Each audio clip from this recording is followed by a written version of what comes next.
Johnson here. So heading home now. Got some pizza, got some Domino's pizza. Just gonna eat some food tonight. I'm gonna take a rest tonight. I mean, it was technically like a light day. I didn't do anything basically today. I was just busy covering the gun violence awareness closing ceremony hosted by the Cure Violence organizations. That's I got my feelings about that. I don't want to say anything right now. It's really not about that right now. Sorry, so as you see here, I'm walking through my district. This is my council district. This is District 41. Technically, we're in East Flatbush to be exact. Like a little borderline East Flatbush, around the corners like Brownsville. So technically in Brownsville right now to be exact. It's kind of hilarious where I'm in Brownsville. This is like Brownsville to be safe, but across the street a little bit over, we're in East Flatbush. So it's technically my council district is 41. It's ran by Darlene Mealy. I love Darlene Mealy. And so she's running technically on the polls in the general election. And she's going to win her thing. She's going to be reelected again. We gotta wait the general election. You never know what's going to happen. But mostly going to be reelected. Democratic line. They most likely win the general election. So it's what it is. Chris Banks. Shout out to Chris Banks. You know what I mean? He won his Charles Marin. And he's going to win his election. The general election unopposed. So thank God that's happening. People could complain about, Chris Banks all they want. I never had a problem with the guy. I just didn't want to support him. There's just some other reasons I didn't want to support him. And I like to support the underdog. And I didn't see Chris as the underdog. I respect Chris. I love Chris as a person. That's my boy. But I didn't see him as an underdog. He was backed by technically county. So I didn't want to back the county fat candidate to tell you the truth. But he won. He took out Barron. Barron is gone in December 31st, 2023, or January 1st, 2024. Barron's going to be gone from the city council. And I'm happy about that because Barron, see, this is the problem with guys like Barron, people like electeds like Barron. Electeds like Barron tell you stuff that you think that you want to hear, right? It sounds good that he talked against Israel and he's bringing up black economic development and black economic equality and etc. But to keep it real, if I went to that district a few times, and I'm going to say it again, it's a dump. It's a piece of shit. It's a dump. It's not good. I think it's a bad neighborhood because of the Barron dynasty. They completely made that neighborhood all fucked up. With the help of Man Up Incorporated, the Cure Violence organization Man Up Incorporated, the elected officials and the nonprofits that he's been funding helped made East New York, Canarsie, to where it is today. Star City, Little Park, Brownsville, to where it is today. And that's the truth. It's the pure, unadulterated truth. And that's what it is with Charles Barron. So I helped out somebody else named Jamila Rose. I really wanted to win, but she lost. She came in last, and that's what it is. And Chris won his race, 50% to I think to Jamila's 5, while Charles got I think he got 44%. I don't know what the vote is, but he did bad. I mean, Charles did bad. I mean, so Charles is out.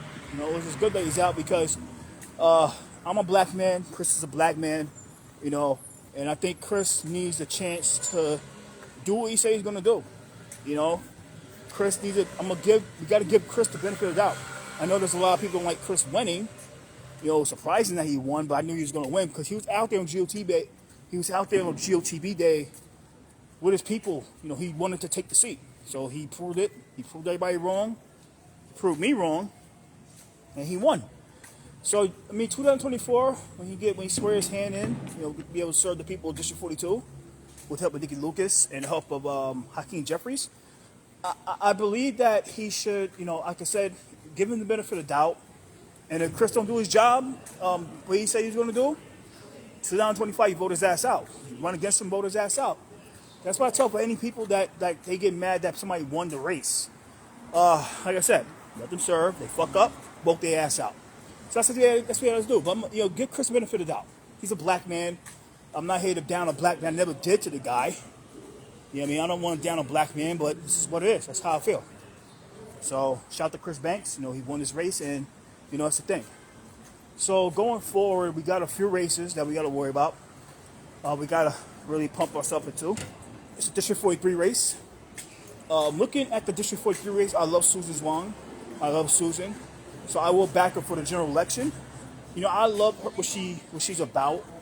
We had a few conversations, you know, about her platform and her campaign, and that's why I really wanted to win, because she had a better platform than everybody else. Better platform than everybody else. You know, she won on a landslide, and this is what it is. And I knew that was going to happen because Yi Chan pissed everybody off. You know, she pissed me off because what she stood for and what she was about. People don't understand about Yi. Like I said, I didn't give a fuck because she had to lose. We had to make sure I had to make sure she lose, because if she won that race, and if Brandon wins his bullshit, his race in November, she'll have been able to puppet the Brandon, and Brandon would have found his way to make her the chair of Committee on Contracts, or find a way to switch a rule, right? Brandon would probably say, well, make me the chair of contracts and make her the chair for finance. And this is what happened with the speaker, right? And then she'll do it with the speaker, city council. So,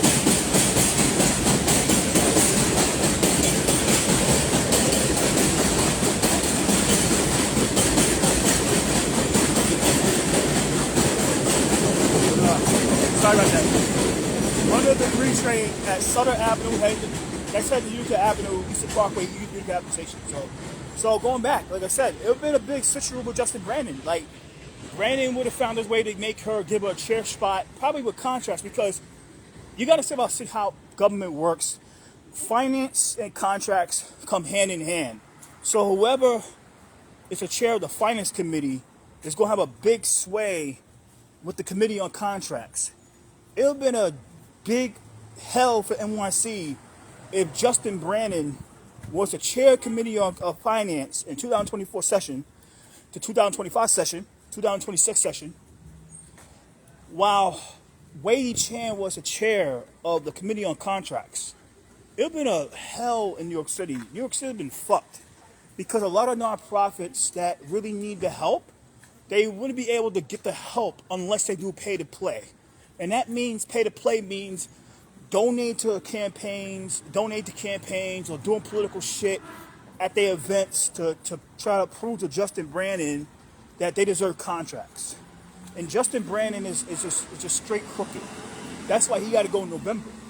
So you got to understand this stuff. And if you had Yi Chan, who the only reason she got that seat because of Justin, as the chair of the committee of contracts in the 2024-2026 session, oh man, the nonprofits that really need the money, that really need the support, that really need help. That's why I don't like disparaging all nonprofits, because they're nonprofits that do a lot of work. Even the ones that get government funding, they do a lot of good work.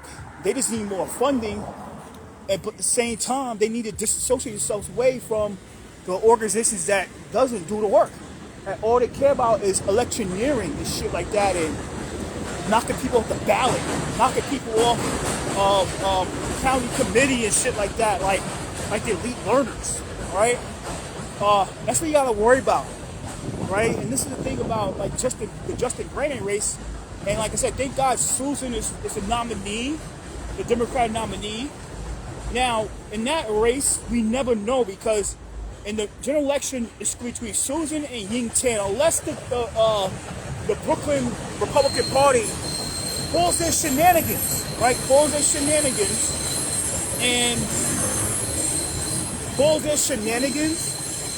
and make Vito LaBella the Republican nominee. It's going to be a tough battle for Susan Swan, because she's Asian, she's Chinese, and Ying Tan is Chinese. So it's going to be, and the majority of that district is Chinese. So you never know what's going to happen in that general election. Now, I'm going to back Susan Swan for general election, but I'm going to show my love to Ying Tan, because I love her as a person. And I love people in that Republican Party, so I'm not going to really try to go like bury Ying Tan, because Ying Tan want to serve too. So it doesn't matter if Ying Tan wins or Susan wins. It's not going to benefit. At the end of the day, Justin Brandon's going to be crippled in that city council if he was to beat Ari Kagan. Now, going forward to this, Ari Kagan has to win. And I'm going to say this right now, I'm crossing party lines. I'm endorsing Ari Kagan for city council. I'm endorsing Ari Kagan. over Justin Brand. I'm gonna say it right now. I'm gonna put it live and I'm gonna put it on here. I'm endorsing Ari Cake for city council for the general election. Cross the party line, the Democrat, go support the Republican. I'm endorsing Ari Cake for city council, and you know, Ari has to pull it off. And he has to pull it off, and he needs a lot of help. And I'm gonna make sure that when it's time to go out there, I'm gonna go out there, knock on doors with a guy. I'm gonna do what I gotta do to make sure he wins, because Brandon has completely lost his mind. He just don't care anymore. You seen the budget. This guy is willing to put all that money to the migrants. I'm like, are you fucking serious, Justin? And he's a lot of things that he's willing to put his money, like he's willing to take our tax dollars and put it into, and he just don't care. Which I think is kind of stupid, because if you're in a purple district, let's say you have a Democrat district and you're a Republican district, I think it's not wise to fund the migrants, funding immigrant-based organizations where you know damn well they're not going to be widely accepted by constituents in their homes when they knock on the doors for them. You know what I mean? I think it's kind of stupid. But Justin is gathering his own rope. He's going to hang himself with it. So that's Justin Brand in a nutshell. Justin's going to hang his own. He's going to dig his own grave, and he's going to jump into it November 7th. And he only going to blame himself. It's not Donald Trump. It's not Eric Adams. It's not Juan Ardilla. It's not Catalina Cruz's fault. It's Justin's fault. It's his own fault.